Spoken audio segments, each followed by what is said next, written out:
میلاد النبی صلی اللہ علیہ وسلم ایک ایسا ٹاپک جس پر ہر ایک کوئی بات کرنا چاہتا ہے اور ہر کوئی سمجھنا چاہتا ہے کہ اس کو منانا جائز ہے یا نہیں ہے۔ تو دیکھتے ہیں قرآن کی طرف کہ قرآن کیا کہتا ہے۔ تو قرآن کو جب ہم دیکھتے ہیں تو قرآن ہم سے مطالبہ کرتا ہے کہ ہم حضور صلی اللہ علیہ وسلم کی آمد پر خوشی منائیں۔ وہ کس طرح سے؟ اس طرح سے قرآن میں رب تبارک و تعالیٰ فرماتا ہے قل بفضل اللہ وبرحمتہ فبذلک فلیفرحوا هو خیر مما یجمعون۔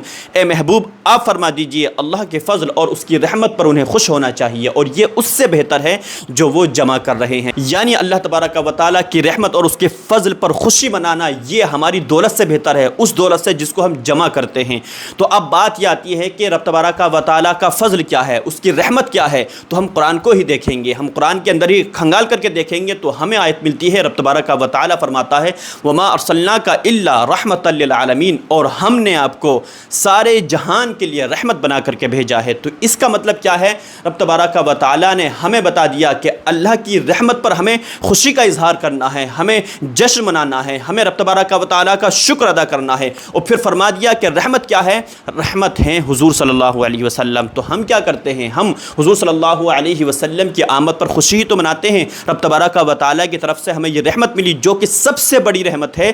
اب سب سے بڑی رحمت پر ہم خوشی نہ منائیں تو پھر یہ تو ناشکری ہوگی۔ تو اب بات یہ آتی ہے کہ حضور صلی اللہ علیہ وسلم کی آمد پر جب ہم خوشی مناتے ہیں، جلوس نکالتے ہیں، تو اس کے اندر بہت ساری ایسی باتیں آ گئی ہیں جو کہ حرام ہیں، ناجائز ہیں، غیر شرعی امور میں داخل ہیں، جیسے کہ ڈانس کرنا، ہلڑ بازی کرنا، میوزک بجانا، یہ تمام کام ناجائز اور حرام ہیں۔ لیکن اس کا مطلب یہ نہیں ہے کہ ہم ان تمام حرام کاموں کی وجہ سے ایک جائز کام کو ہم ختم کر دیں۔ لیکن ہمیں اب کرنا کیا ہے؟ ہمیں کرنا یہ ہے کہ ان تمام حرام کاموں کو ہمیں اس سے نکالنا ہے اور حضور صلی اللہ علیہ وسلم کی ولادت کی خوشی کو خالصتاً ہمیں اس طور پر منانا ہے کہ جو شرعی حدود کے اندر رہیں۔ تو حرام کاموں کی وجہ سے ہم حضور صلی اللہ علیہ وسلم کی ولادت پر خوشی منانا بند نہیں کر سکتے، کیونکہ جب ایک جائز کام کے اندر حرام کام ملتے ہیں تو ہم اس جائز کام کو بند نہیں کرتے بلکہ ان حرام کاموں کو بند کرتے ہیں اور اس چیز کو جو مستحب اور جائز عمل ہوتا ہے اس کو پاک اور صاف کرتے ہیں۔ جس طرح سے ایک نکاح کو دیکھیے، نکاح ایک اچھا عمل ہے، ایک سنت عمل ہے، لیکن آج ہم دیکھتے ہیں کہ نکاح کے اندر شادی کے نام پر کیا کیا نہیں ہو رہا ہے، ڈانس ہوتا ہے، ہلڑ بازی ہوتی ہے، میوزک بجتا ہے اور نہ جانے کتنے سارے ایسے کام ہیں جو کہ غلط ہو رہے ہیں، حرام ہو رہے ہیں۔